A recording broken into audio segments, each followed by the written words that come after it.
प्यारे स्टूडेंट, जैसा कि स्क्रीन पर देख रहे हैं, आज हम डिस्कस करने जा रहे हैं क्लास 10th का विषय हमारा हिंदी होगा, जो कि वर्कशीट नंबर 19 है और यह 18 अगस्त 2021 के लिए है।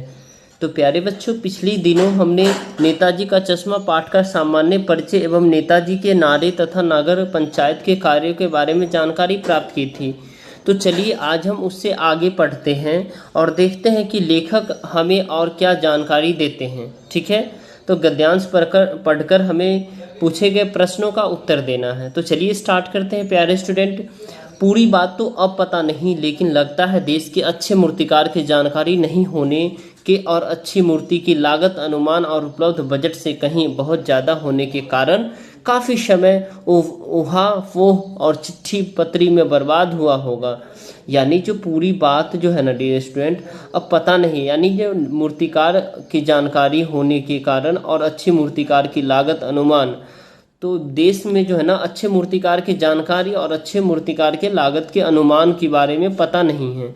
ठीक है, बोर्ड की शासनावधि समाप्त होने की घड़िया में किसी स्थानीय कलाकार का ही अवसर देने का निर्णय किया गया होगा और अंत में कस्बे और इकलौते ड्राइंग मास्टर्स मान लीजिए मोतीलाल जी को ही यह काम सौंप दिया गया होगा। मोतीलाल समझ रहे कौन है डियर स्टूडेंट? मोतीलाल जो हमारे जवाहरलाल नेहरू, जो भारत के प्रथम प्रधानमंत्री थे, पंडित जवाहरलाल नेहरू, उनके पिताजी मोतीलाल नेहरू है। ठीक है, जो महीने भर में मूर्ति बनाकर पटक देने का विश्वास दिला रहे थे, यानी मूर्ति महीने भर में ही जल्दी से बनाकर तैयार करने का विश्वास दिला रहे थे।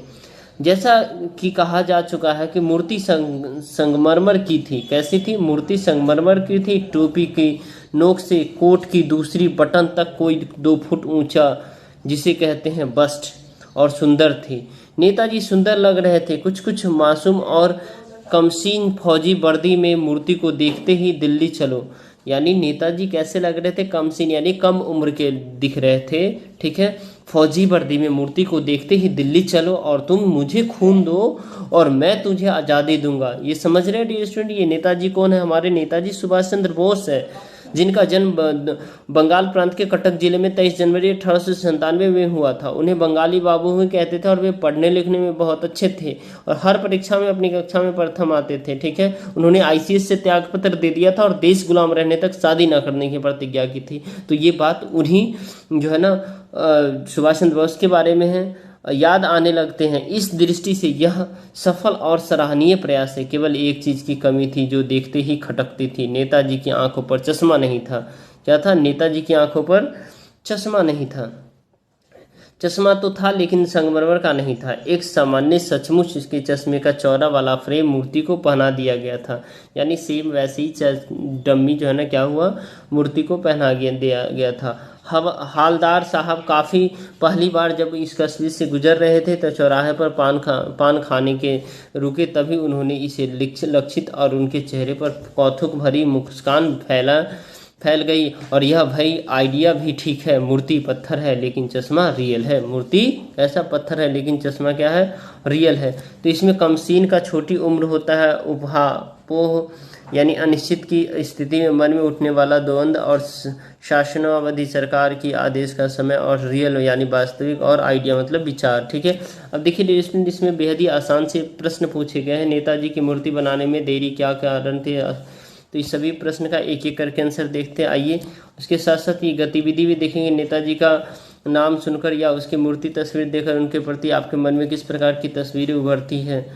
तो चलिए, क्वेश्चन नंबर हमारा फर्स्ट है डियर स्टूडेंट, नेताजी की मूर्ति देखकर हमारे मन में यानी नेताजी की मूर्ति बनाने में देरी क्यों, कारण क्या थे? तो नेताजी के देश के अच्छे मूर्तिकार की जानकारी नहीं था। अच्छी मूर्ति कई लागत अनुमान और उपलब्ध बजट से बहुत ज़्यादा होने के कारण काफ़ी समय चिट्ठी पत्री में बर्बाद हो गया था। ठीक है, क्वेश्चन नंबर सेकेंड है, स्थानीय कलाकार से आप क्या आशय है? तो स्थानीय कलाकार से हमारा अभिप्राय पास ही के किसी कलाकार से काम कराने से होता है, ना कि किसी विदेशी कलाकार से। ठीक है, क्वेश्चन नंबर हमारा थर्ड है डियर स्टूडेंट, हालदार यानी हवलदार साहब के चेहरे पर कौतूहल भरी मुस्कान क्यों फैल गई थी? नेताजी की मूर्ति पर चौड़ा चश्मा वाला फ्रेम पहना दिया गया था कस्बे से गुजरते समय चौराहे पर।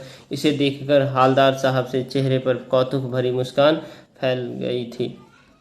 उसके बाद क्वेश्चन नंबर नेक्स्ट है डियर स्टूडेंट, वाह भाई वाह, यह आइडिया भी बहुत ठीक है। इस वाक्य को ध्यान में रखकर बताया गया एक भाषा से दूसरी भाषा में शब्द आने के क्या लाभ है। तो वाह भाई, यह आइडिया ठीक है। इस वाक्य को देखकर बात करें तो एक भाषा में दूसरी भाषा के शब्द आने से हमारा शब्द भंडार क्या होता है, बढ़ता है, वोकैब पावर बढ़ता है और हम नए शब्दों का उपयोग बढ़ाते हैं। हम शब्दों को सीखकर इसका उपयोग संपर्क बढ़ाने में करते हैं, राइट। उसके बाद क्वेश्चन नंबर हमारा 5th है, जो कि बेहद ही आसान है डियर स्टूडेंट, ठीक है। किसी स्थानीय कलाकार को अवसर देने का निर्णय किया गया। इस वाक्य से निपट छाट कर 5 वाक्य बनाए। तो कुछ ना कुछ, तुम हमेशा कुछ ना कुछ मांगते ही रहते हो। को ही यानी राकेश को ही हमेशा अच्छे अंक मिलते हैं। तो था, ठीक है। तो रास्ते में कोई सवारी तो थी नहीं। अब भी बाजार नहीं गए। मैं इस समय तुम्हें अधिक मेहनत करनी चाहिए। इस समय में तुम्हें अधिक मेहनत करनी चाहिए। अब एक गतिविधि है डियर स्टूडेंट जो कि बहुत ही आसान है। इस गतिविधि को देख लेते हैं। नेताजी का नाम सुनकर या उनकी मूर्ति देखकर उनके प्रति आपके मन में क्या तस्वीर उभरती है। तो नेताजी का नाम सुनकर या उनके प्रति उनकी मूर्ति देखकर हमारे मन में महान जननायक की तस्वीर उभरती, जो कि हमारे देश की आज़ादी के ध्वजावाहक थे, और अर्थात नेताजी के प्रयास से हमें आज़ादी मिली थी। उसी की याद में उसकी मूर्ति बनाई गई, जिसे देखकर हम उसके त्याग बलिदान की भावना को अपने मन से आत्मसात करते हैं। अगर ये वर्कशीट डियर स्टूडेंट आपको अच्छा लगा तो इस वर्कशीट को ज़रूर लाइक करें। हमारे चैनल पर नए तो चैनल को सब्सक्राइब करें और वीडियो को ज़्यादा से ज़्यादा शेयर करें डियर स्टूडेंट। ओके, तो चलिए फिर मिलते हैं तब नेक्स्ट वीडियो में। तब तक के लिए bye bye, take care, have a nice day.